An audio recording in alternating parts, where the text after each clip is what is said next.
Today I am going to talk about interdisciplinary and multidisciplinary research, especially at the PhD level. You see, in Pakistan, the academic culture has actually come into the private sector from the public sector. The public sector is notorious in Pakistan traditionally, historically, for the politics that is there and the turf wars that typically take place in the universities. These turf wars are the domain wars. That's where you allow certain people to come up and challenge the existing senior people. And you protect your turf by not allowing the new faculty members in your department to progress up. There are so many examples. I won't take the name, but in IBA that used to be the case at one time, where a faculty member got a fully paid scholarship, and just before that faculty member was going out and was about to catch the flight, his leave was cancelled. Similarly, there is an example of a professor at Karachi University who would not allow the students working under him to graduate because that student was providing the necessary research publications for the faculty member that would give that faculty member a seniority. So, that is how you try to protect your domain. So, if you allow other people to come into your departmental turf, you are actually allowing the competition to go across the department. Department is some place where you can manage the competition by curtailing it, by erecting entry barriers. So, basically a turf war is an entry barrier that you erect not to allow others to come into your field. And this is how traditionally the silos culture within the universities developed. And HEC being dictated from the very beginning by people belonging to the public sector universities in making the policies, they put in place various barriers which would not allow people to move from one place to another.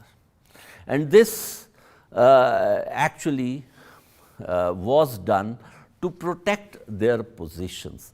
And so there are several examples. For example, Pakistan Engineering Council never allowed the B.Tech diploma, 3-year B.Tech diploma holders, B.Tech honors people, to graduate into engineering and do a few courses or few semesters worth and get an engineering degree. They are still jealously guarding. And Pakistan Engineering Council also erected those barriers by not allowing the departments to have faculty members from other departments coming in.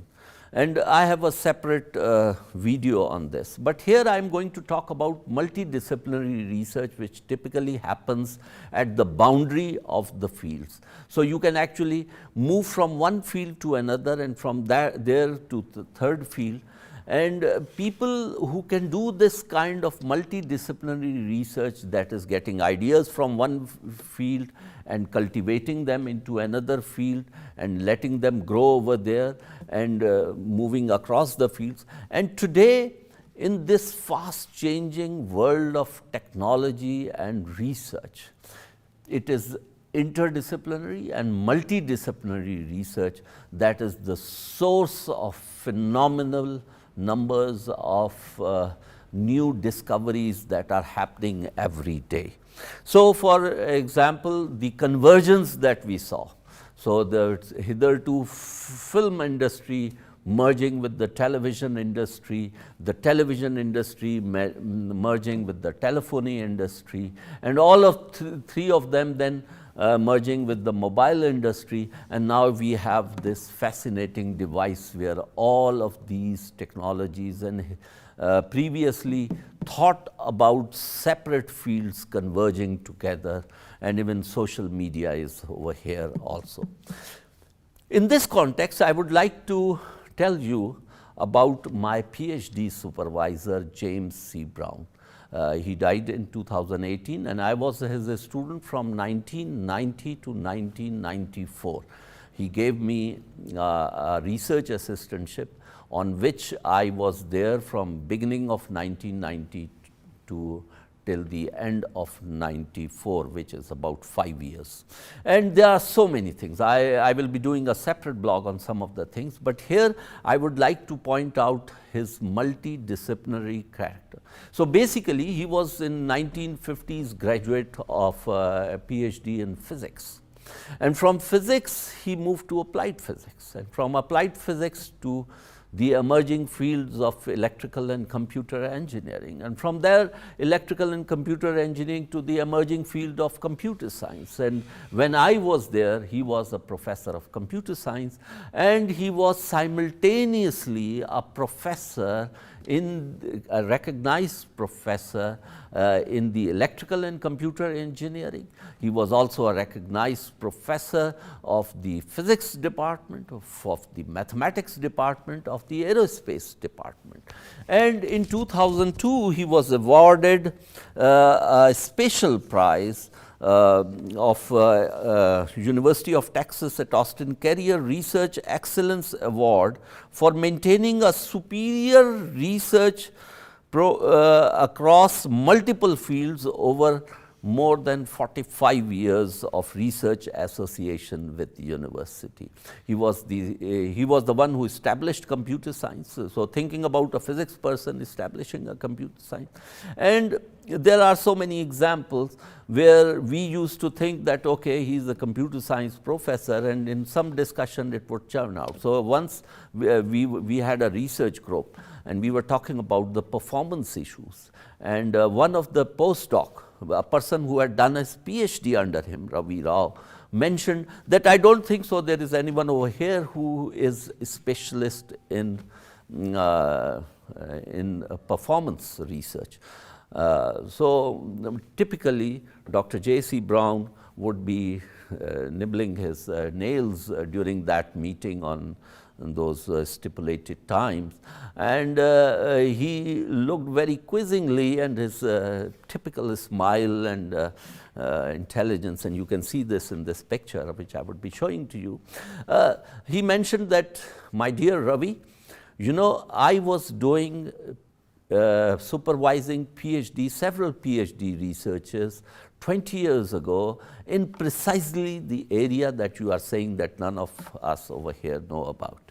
So that is the direction, and in that citation, that Brown's research over 5 decades has spanned many domains in computer and computational science, including many cross-disciplinary collaborations, such as in the area of from physics to engineering, to the topics ranging from binary black holes to control systems to prostate cancer treatments.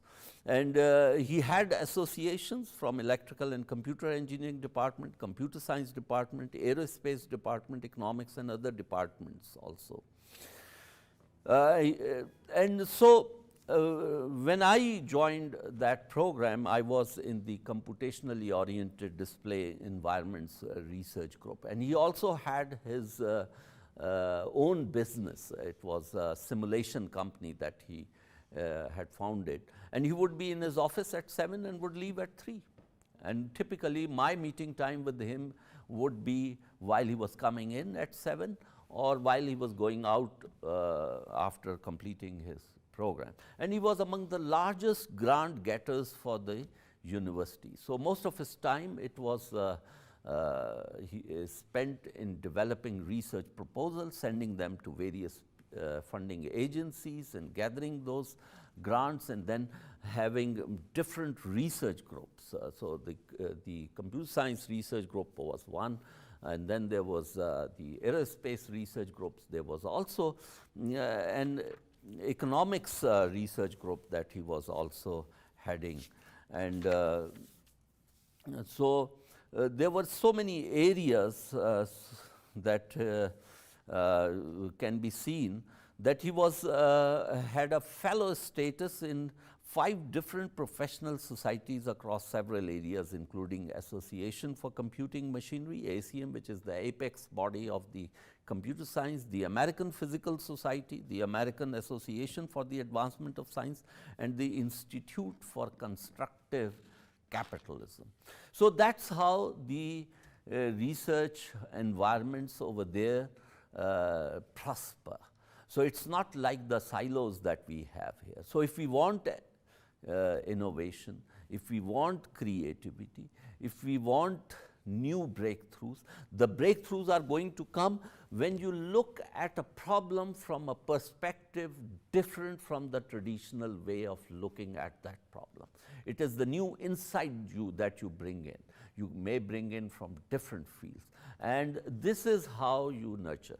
I would like to comment at this point also that recently the new PhD policy that is under discussion would be allowing researchers to supervise multidisciplinary research. I think it will be a great service for Pakistan, because the demise of the PhD engineering programs that we see around us is because they have been straitjacketed into very close impervious silos where electrical engineering cannot merge with mechanical, and mechanical engineering cannot merge with science, and science cannot merge with technology, and technology cannot merge with philosophy, and philosophy cannot merge with other fields. Thank you very much.